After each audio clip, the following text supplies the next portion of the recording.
What is up, everybody? We've got a big news day today. Xbox dynamic backgrounds, they could be a thing. And now we're either getting them or developers are getting the tool enabling more Xbox dynamic backgrounds to be created. So that's always a good thing. Gears also might be getting a Gears of War collection similar to the Halo Master Chief collection, which I think would be amazing. The Halo Master Chief collection has been so big for us. It's beating out player numbers wise at the end of last season. It beat out Halo Infinite numbers.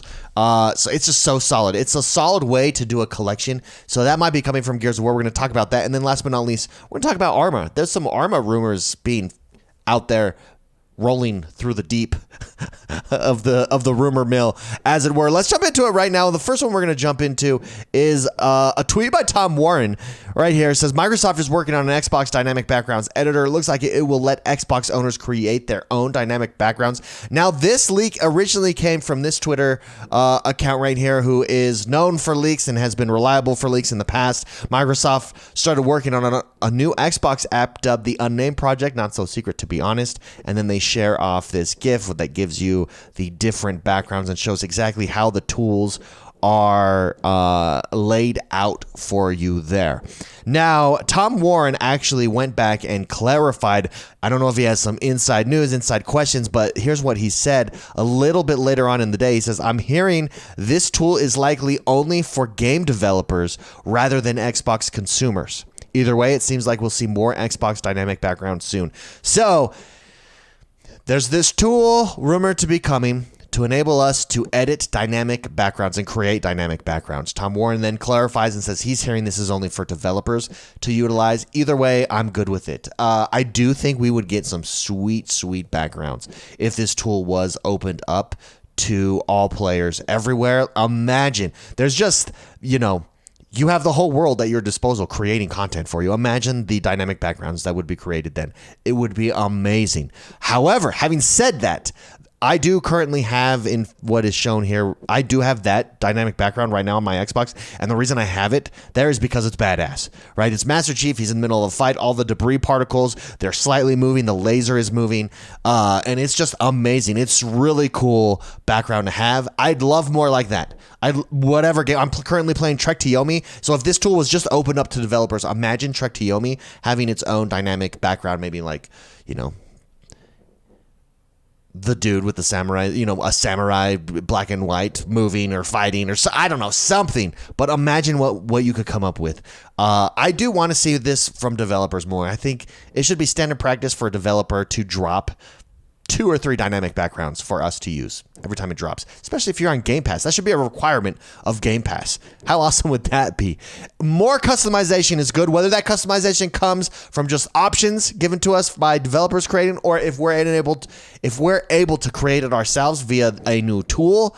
I think it's always a good thing. I would rather see it given to us because I'm selfish, and I think the whole world would be able to create amazing backgrounds that you could then use. Imagine like this browser store of backgrounds that you could just browse and say, oh, this one's from Jimmy G. You hit it. Oh, I'll give this 5 stars. Like you do in Forza. I'm thinking Forza skins. How the Forza series works with its skins and what's it's able to come up with. How awesome and unique they are. Why? Because you have the whole world working on them. I'd love to see that. But regardless, I think this is a good thing. I'd like to know what you think, though. Are you disappointed if this only comes to developers? Is this something that you want to see yourself? I think either way, we win. And we're going to be able to customize more. So that's always a good thing. But let me know in the comments below. Let's jump to our next story, which is Gears of War. Now, this is from Eurogamer, and actually the original story comes from VGC, but I just like Eurogamer. I like the way it's laid out here. So we're going to use the Eurogamer story. And that's Gears of War maybe getting a Master Chief Collection type treatment. Now, what is the Master Chief Collection type for those of you that are maybe new to the Xbox and you didn't get to experience this? This is every single Halo game. Not every single Halo game, but the main canonical Halo games 1 through 4 in one game. So it's called the Halo Master Chief Collection. Every single multiplayer is there, and you can jump in seamlessly through the different multiplayers 2 through 4 rather. And It's amazing. Some of them, like Halo 2, for instance, was completely remastered, and you can hit the back button and see what it looks like on the old, how it originally looked versus how it looks now. Same with Halo 1, you could do that. And it was just, I played through all of them when it first came out. I played through it co-op with my cousin, and it was just a good time. And I think it's a great way to get these older running series that some players may have missed out on caught up, and it's a way for players who enjoyed them the first time around to go back and enjoy them again, and to have it in just one convenient menu, one convenient game, and game wrap would be amazing. So we would get every single Gears of War, and we get a couple of those remastered ones thrown in there as well, which would be very, very nice. And here is what Nick Baker had to say. Now, this happened on the Xbox Era podcast. Here's what he had to say on it. He says, "A while back, I said there is another Microsoft franchise that's getting the Master Chief Collection type treatment. I am of the belief that that is this coming year. Everyone has guessed it. It's Gears." He continues, "If you go from November 21 to November 22 and you look at Microsoft's big game output, it could wind up being Halo, Gears, and Forza, which is not a bad first year if you think about it. I think in this Xbox showcase that is upcoming, we are going to see Forza Motorsport dropping. We've started to see leaks on that. Now, rumor is that game is still going to be accessible on the previous Xbox, which I don't mind. I don't know why players are making such a big deal about that as if it limits development. I really don't think that's how it works. I don't think you're limiting development. If you're on past consoles, you maybe have different teams working on past consoles, or you have things that maybe aren't available or aren't as high fidelity on past consoles. But I don't think that's an issue at all. Gears of War coming as a collection, the Gears of War collection, similar to the Halo Master Chief collection, I think would be gold.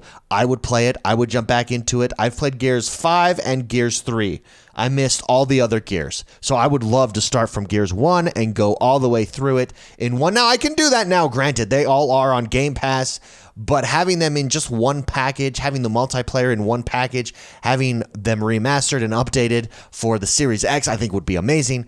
And I don't know why having them in that one package makes me more likely to go back and play them, those original ones, than having them separate how they are now on the Game Pass. But I'm down for this. I think Halo Master Chief Collection is one of the best ways that players have been able to go back and play these past titles that has been done. And I would like to see more of that done. I just think they did it right. 343 just did it correctly. Granted, now when it dropped, multiplayer was really glitchy, but co-op and the single player was there, and that's why I bought it. And then since then, though, multiplayer has just taken off since that, and it's amazing. Just having that housed in one, I think Gears could do it. I think Gears is a franchise set up perfectly for it, and Gears could do it right. I would definitely go back and play it myself. And so that's Gears. I'd like to know, again, what you think about Gears. Would you go back and play this? Does this make sense to you? I think it does. I would go back. Like I said, I've played 3 and 5. I'd go back and play all the in-between ones because I'm lost sometimes in that series, and it would really just give me a better understanding of it. I think these are always good and good for gamers. Now, let's talk about a game that I used to really be into, and a game that spawned an entire genre, i.e. Arma Reforged. Not Reforged, but Arma. Arma Reforged could launch this week as a timed Xbox exclusive. This is the rumor that dropped. A marketing and brand guide over on Reddit dropped, and the Arma community. Here's what the brand guy said. So here's the image from that came. There's the Arma Reforged image over on Imager. The brand guide was posted on Reddit, and players could download it. And here's what it said: the Arma community is eagerly anticipating an announcement of Arma 4 and is aware that it will be made using Bohemia's new Infusion game. This will be the first time that an Arma game is built on an entirely new technology. Due to the challenges in switching to our new Infusion technology, as well as internal goals for the product, Bohemia will not be able to deliver the full scope of Arma 4 with all its planned assets and mechanics immediately on the release. Therefore, the plan is to release a more focused title first, a showcase for Arma 4, and a platform for community feedback. This is Arma Reforged. Now, apparently it is coming to PC and Xbox first as timed exclusive, with PlayStation to follow in the future. And this is the tweet from another reliable Arma leaker, apparently. We have it here. Reforged is releasing Tuesday, so we'll see if this comes tomorrow. Arma, again, spawned PUBG. spawned this battle royale genre. Arma, for those of you who have never played it, is a tactical first-person shooter. I mean, it is supposed to be simulation type. It would be akin to like how Tarkov, one hit, one kill type of play. And I mean, you can do anything and everything in this game. The keyboard bindings, you use your entire keyboard in Arma 4. So it's going to be actually interesting to see if this is ported to the Xbox, how they use that. It's going to be very menu heavy. I feel like you're going to have to use some wheels or something in there because there's so many controls. There's duck, crouch, lean left, lean right, lean over, poke your gun over, put your gun down. It's just insane the amount of controls that there are in Arma. I'm very much looking forward to this. And right there you can see the head title. Fingers crossed it's for Game Pass. I think if it's coming day one as a timed exclusive, it's going to be a Game Pass game, which would be amazing to jump in and check out. Bohemia is a solid developer. Arma is how they got their start. They did DayZ. They've done one of my past games on this channel that I actually covered, Vigor. And I'm really excited to see how they triple down here on a new Arma, how they show off Arma 4 via Arma Reforged. And I'm even more excited that it's coming to console, because Arma in the past has only been on PC. Seeing it come to console would be just fun and amazing, and I think fits really well here. I'd love to know again what you guys think. Are you excited for this? Is this a non-starter for you? Do you care either way? I'm very excited. For those of you who have, again, this started an entire genre. And then the gameplay wasn't battle royale. It's not a battle royale gameplay. It's a military simulation gameplay, and then in that players could add mods, and PUBG was basically a mod to Arma that then became its own genre and its own game, and that's what we have Arma to thank for. But it's a military simulation game, and it's fun. It's a ton of fun. It takes a lot of time. The learning curve is pretty steep, but I really like Arma, and I think this is super exciting. I think the biggest story for me today is probably the Gears story, although I am digging this dynamic background, and I think it would just be great to have further customization. Let me know what you guys think about Arma, what you guys think about Gears, and what do you guys think about this dynamic background in the comments below. Don't forget to like this video, subscribe to this channel. I'm X1 the Gamer. We're dropping news videos every single day, Xbox news videos, and we'll see you on the next video, everybody.